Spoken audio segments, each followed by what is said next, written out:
반갑습니다. 오늘의 설교 제목은 우리는 무익한 종이라. 누가복음 17장 10절에 보니까 이와 같이 너희도 명령을 받은 것을 다 행한 후에 이르기를 우리는 무익한 종이라 우리가 하여야 할 일을 한 것뿐이라 할지니라. 이 말씀은 예수님께서 제자들에게 하신 말씀이에요. 제자들이 주님, 내가 믿음이 좀 더 있었으면 좋겠습니다. 예수님은 그냥 쫙 안수만 하시면 병이 쫙 낫고, 또 옷자락에 손만 이렇게 만져도 어떤 여인은 그냥 쫙 나옵니다. 좀 그런 좀 믿음이 있었으면 좋겠다. 이렇게 예수님께 하소연 아니나 하소연을 했어요. 우리도 좀 그런 능력이 있었으면 좋겠습니다. 여러분들도 혹시 그런 마음 있으세요? 아멘. 네. 예수 믿으면 뭐 좀 능력이 생겼으면 좋겠죠. 아멘. 그러니 목사인 저는 얼마나 더 하겠어. 그냥 다 안수하면 그냥 병이 그 자리에서 그냥 축 나. 그러면 좋겠어. 어떤 사람들 저한테 안수해달라고 자꾸 그러는데 저는 이 안수해도 낫질 않아. 네. 그렇게 저한테 안수해달라고 그러지 마세요. 그럼 인사할 때 유익한 종이 됩시다.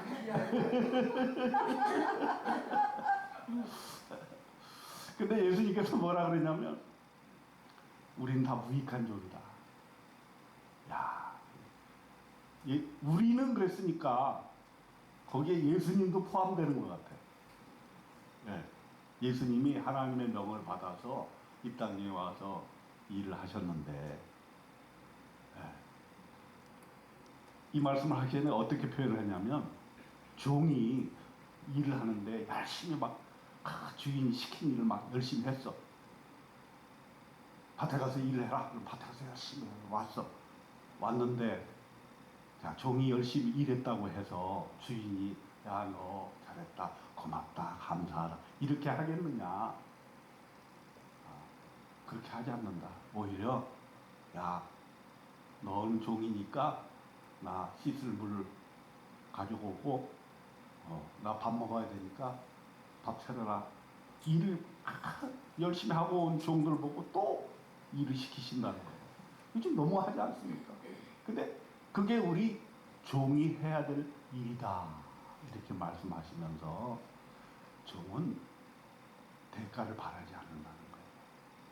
이와 같이 너희도 명령 받은 것을 다 행한 후에 우리는 하나님께로부터 명령을 받아서 이 일을 하고 있는데 이 일을 한 후에 우리는 고백하기를 우리는 무익한 종이라 우리는 우리가 해야 될 일을 한 것뿐이라 이렇게 고백을 해야 된다고 예수님은 제자들에게 명을 하셨어요.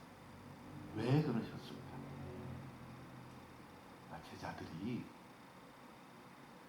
예수님의 제자가 되어서 예수님이 시키는 일을 잘했는데 그렇다고 해서 그 제자들이 대가를 바라거나 내가 예수님을 이만큼 섬기고 잘 따랐으니까 나는 뭐 대단한 존재다 이렇게 생각하시는 것에 대해서 우리에게 경각심을 주시는 게 아닌가 그런 생각이 들어요. 사실 우리가 예수 믿고 구원받아서 하나님의 자녀가 되고 예수님의 어떤 것은 친구가 되고 또 하나님의 자녀로서의 그런 본분을 회복한 건 사실입니다. 그런데 하나님께서 우리에게 명령하신 것을 이 땅 위에서 이제 남은 생애 동안 실현을 하는 거예요. 열심으로 일을 합니다. 교회 일도 열심히 하고 전도도 열심히 하고 또 목회도 열심히 하고 또 사람 섬기는 일도 열심히 하고 거저 받았으니 거저 주면서 열심으로 주님의 일을 해. 그런데 결국 하나님 나라에 갈 때 우리는 그런 고백을 하지 않을 수가 없다. 우리는 무익한 종이다. 여러분들 생각할 때 어때요? 무익한 종이에요? 유익한 종이에요? 유익한 종이 되기 위해서 애쓰고 있습니다. 유익한 종이 돼. 그래 아직은 유익한 종은 아니라고 생각이 드세요? 예. 어떠세요? 재혁이는 유능합니까? 아니면 무능합니까?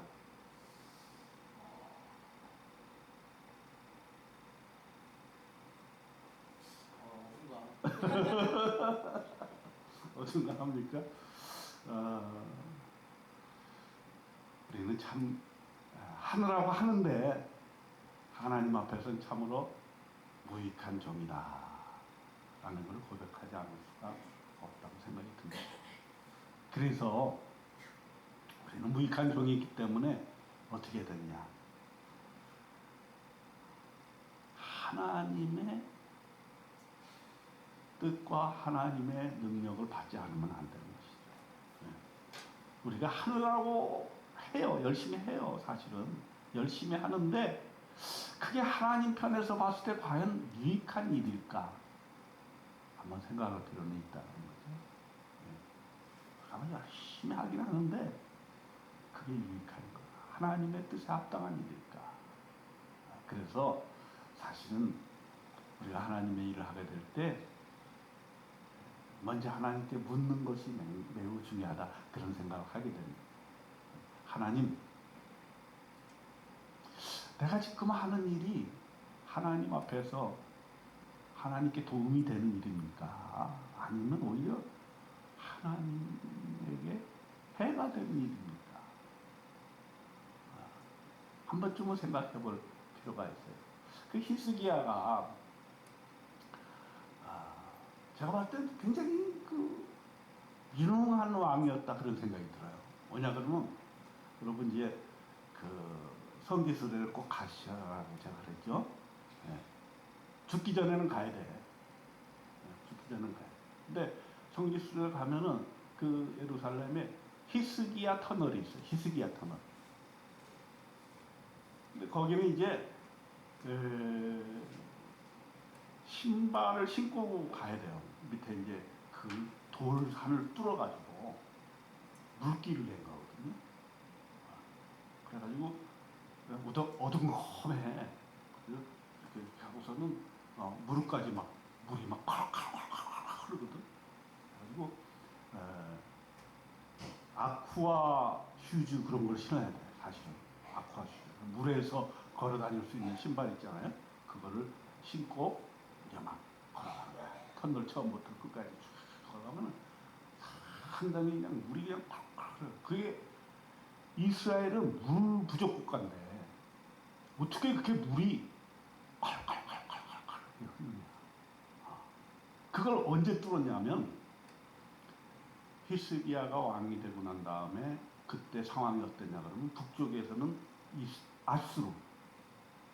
아수르가 이제 쳐들어와. 그래가지고 이미 북이스라엘은 다 먹었어. 이제 예루살렘만 점령하면 돼.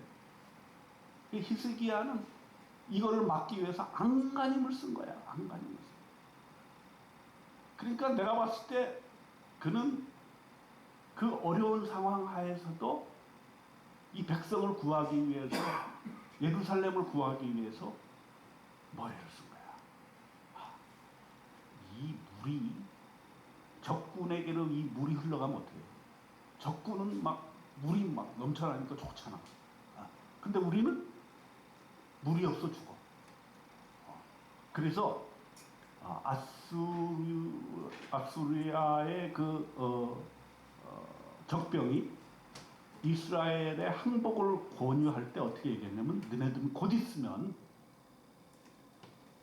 네가 눈똥을 먹게 될 것이고 네가 눈소변을 먹게 될 것이다.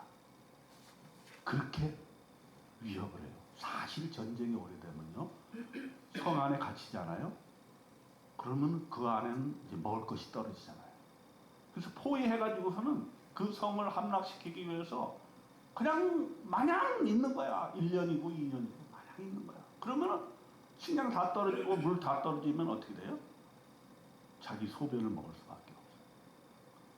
심지어는 인육을 먹게 돼요. 인육. 사람의 고기를 먹게 돼요. 그게 이제 성경에도 나와요.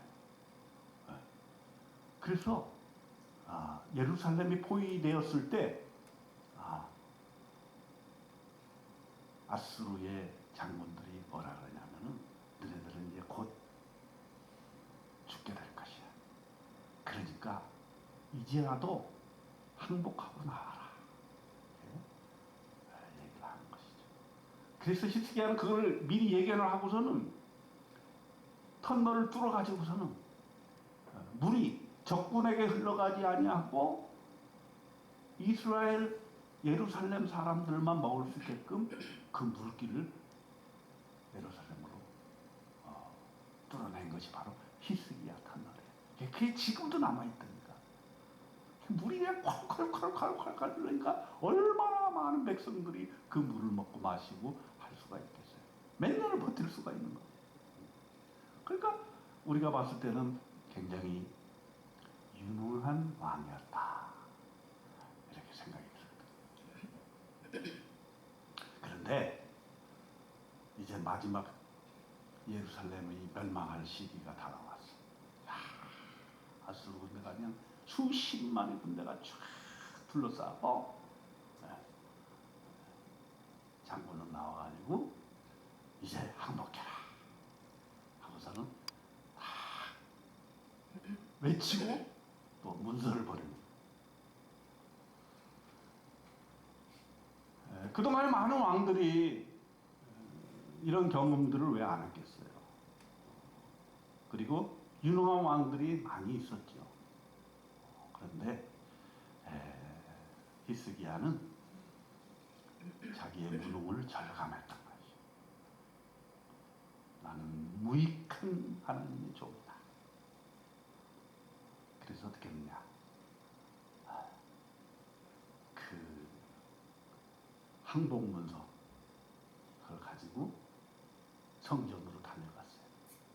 성전으로 달려가서 그것을 놓고 하나님 앞에 무릎을 꿇고 기도했어요. 기도했는데 그거를 누가 옆에서 기도를 도왔느냐? 누구예요?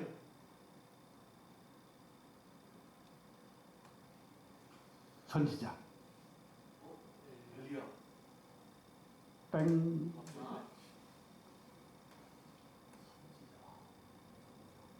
요새 새벽 기도에 하는 거 책 있잖아. 그 영상을 봐야지. 네? 누구예요? 우리 사모님 웃지만 말고. 네? 에레미야 말고. 엘리야 말고. 누구? 이사야.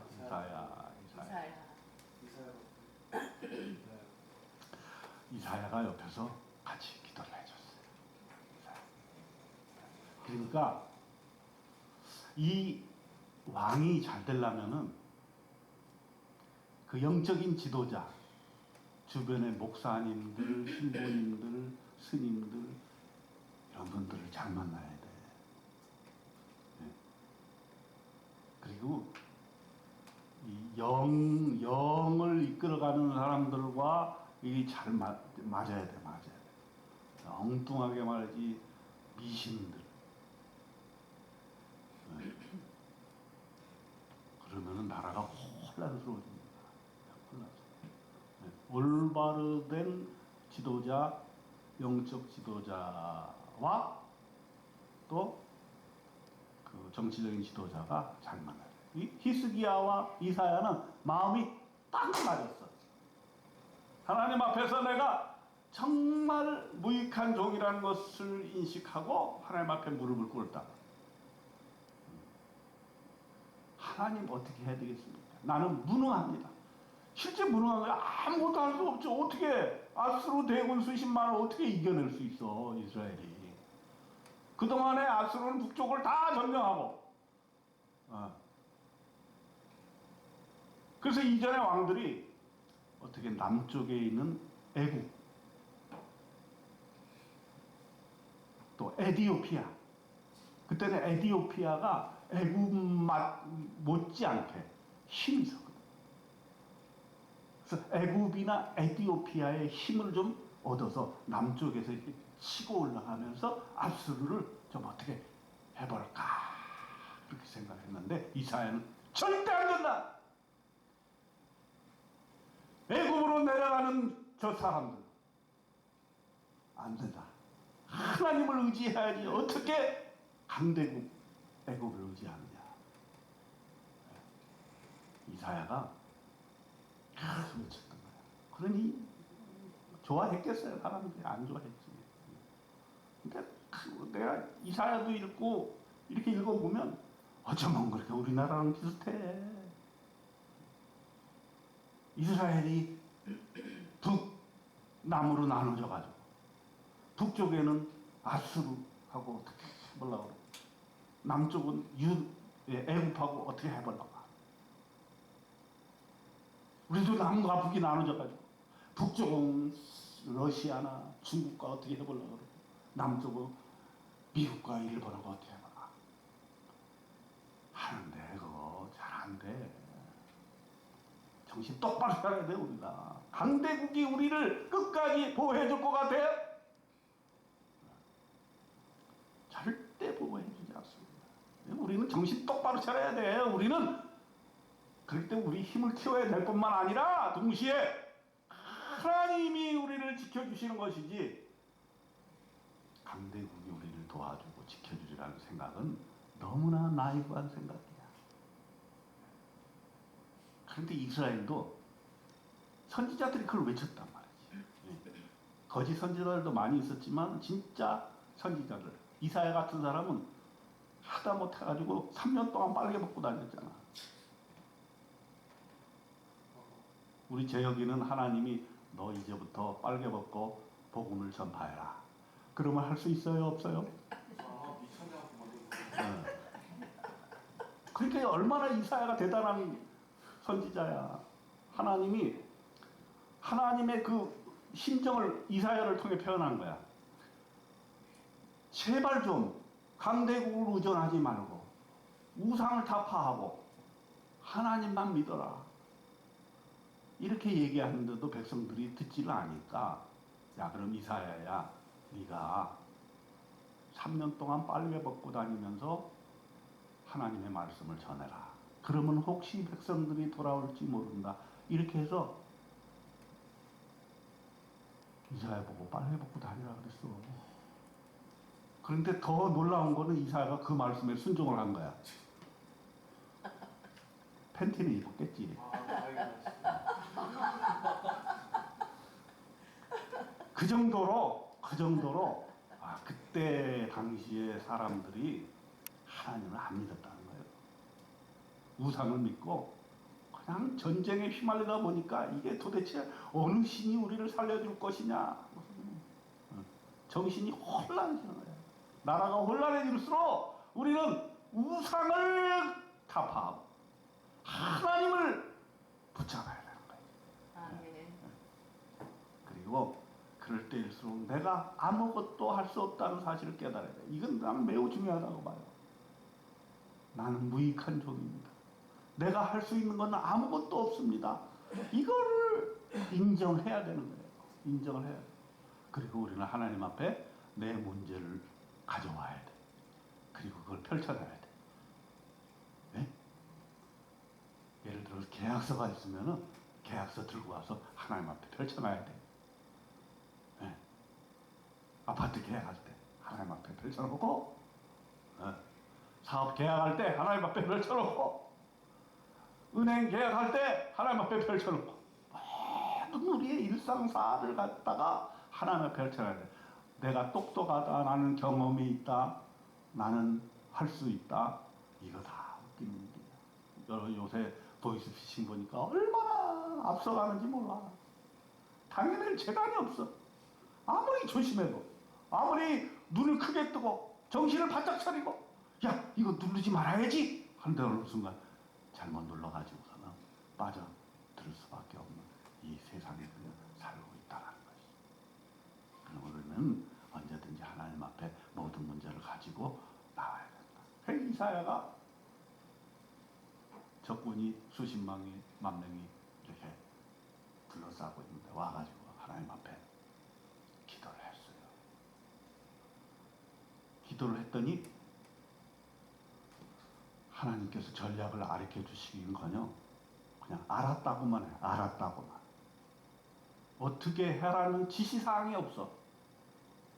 보통 때는 야 네가 적군을 언제 쳐라. 또는 치되 3분의 1은 뒤로 돌아가서 매복했다가 쳐라. 이렇게 구체적으로 말씀하시거든요. 또 여리고성을 함락시킬 때는 7바퀴를 돌아라. 그렇게 구체적으로 말씀하시는데 이때는 아무 말씀이 없으시오. 야 이럴 때 더 미치는 거야. 우리가 기도했는데도 응답이 없어. 하나님이 가만히 알았다. 그 말은 뭐냐면 내가 알아서 할 테니까 너는 가만히 있어라 이 소리거든요. 근데 우리는 그거를 너무 조급해가지고 하나님보다 앞서서 하는 경우가 많아. 그러다가 낭패를 봐. 조금 늦더라도 하나님이 하시도록 내버려 두는 것도 필요해. 근데 이 히스기야하고 이사야는 그때 그걸 잘했어. 딱 기도하고 하나님이 알았다 하니까 알았습니다. 하고서는 기쁨을 되찾았던 거죠. 그랬더니 며칠 후에 가봤더니 아수르 군사들이 다 죽어 있는 거야. 10만 명이 넘는 군사들이. 근데 그게 다른 데 보면은 무슨 이유가 있어요. 무슨 전염병에 걸렸다든지 또는 뭐 자기네들끼리 싸웠다든지. 근데 아무 이유가 없어. 아무 무슨 왜 죽었는지 이유가 안 나와. 이것도 참 놀라운. 그래서 이스라엘 역사 속에 가장 큰 위대한 전쟁의 승리 또 대제국 아수르를 물리친 그러한 히스기야의 전쟁인데도 그것이 어떻게 이겼는지 자세한 내용은 없어. 그냥 가서 봤더니 다 죽어 있더라. 이 말은 뭐냐면 하나님이 하셨다는 것을 얘기해 주는 거죠. 무슨 이스라엘 백성들이 나가서 뭐 죽음을 각오하고 막 싸워가지고 이겼다. 일당백으로 이겼다. 그래서 우리가 무익한 종이라고 고백하는 것은 굉장히 부정적인 것 같지만 이건 하나님의 입장에서 봤을 때는 굉장히 하나님 나는 무익한 종입니다 라고 고백하는 것은 하나님의 능력을 불러일으키는 놀라운 고백이다 하는 것을 우리가 알아야 됩니다. 그래서 우리는 하나님 앞에 겸손하게 무릎을 꿇고 하나님 제가 할 수 있는 일은 아무것도 없습니다. 하나님께서 도와주십시오. 하나님께서 하십시오. 하나님께서 직접 해주시길 원합니다. 이런 자세가 필요하다는 거죠. 그 다음에 또 한 가지는 그렇다고 우리는 아무 일도 안 하고 있으면 되느냐 안 되느냐. 돼요 안 돼요? 네. 여러분 그건 아시죠? 무익한 종이라고 고백했다고 해서 아무것도 하지 말라고 예수님께서 얘기한 건 아니야. 어떤 사람들은 꼭 이런 얘기 하면은 그래 우리는 뭐 아무 일도 하지 말고 그냥 가만히 기도만 하고 앉았자. 아니죠. 여기 뭐라고 그랬어요? 우리가 하여야 할 일을 한 것뿐이라 그랬습니다. 하여야 할 일. 그건 뭐냐면 너희도 명령받은 것을 다 행한 후에 그랬거든요. 하나님이 이렇게 해라 저렇게 해라 라고 우리에게 명령하신 것이 많다라는 말이에요. 그렇기 때문에 우리는 비록 우리가 무익한 종들이지만 그걸 고백하고 실제 내가 무익하다는 것을 알아. 그럼에도 불구하고 우리가 마땅히 해야 될 일은 해야 되겠다라고 하는 것이죠.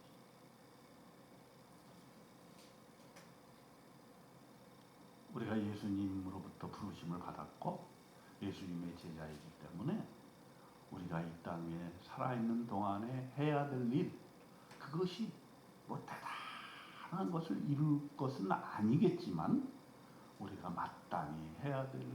뭡니까? 기본에 충실해야 돼. 우리가 예수 믿고 구원받고 그리스도인이 됐어요. 뭘 해야 될까요? 기본. 뭘 해야 돼?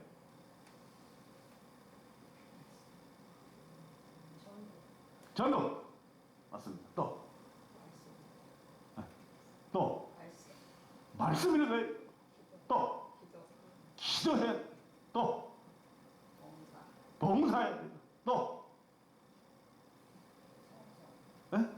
찬송. 찬송을 교회에 잘 나와야 돼. 100% 맞습니다. 할렐루야. 또 감사. 또 11조. 또 거저줘라. 또 야, 기본적으로 우리가 하는 일이 많네. 우리가 해야 될 일을 다 아는 거예요. 다 아는 거예요. 우리는 무익한 종이지만 그래도 우리에게 맡겨진 일에 대해서는 충심을 다해서 열심으로 일해야 돼요. 그러나 그 일을 다 하고 나서 잘난 척할 필요는 없다 이 말이야. 왜? 우리는 무익한 종이라 해야 될 일을 했을 뿐이다 라고 우리는 고백하는 거죠. 참 멋진 그리스도인 아닙니까? 네. 내가 뭐 좀 했다고 으쓱하거나 내가 뭐 했는데 알아주지 않는다고 주눅 들어 있거나 이런 게 아니라 하나님께서 나에게 명하신 일은 내가 마땅히 해야 될 일이기 때문에 마땅히 하는 것이다. 내가 대가를 바라겠느냐? 아니라 나는 종이기 때문에 대가 바라지 않냐고 마땅히 해야 될 일을 충성되이 일할 뿐이다.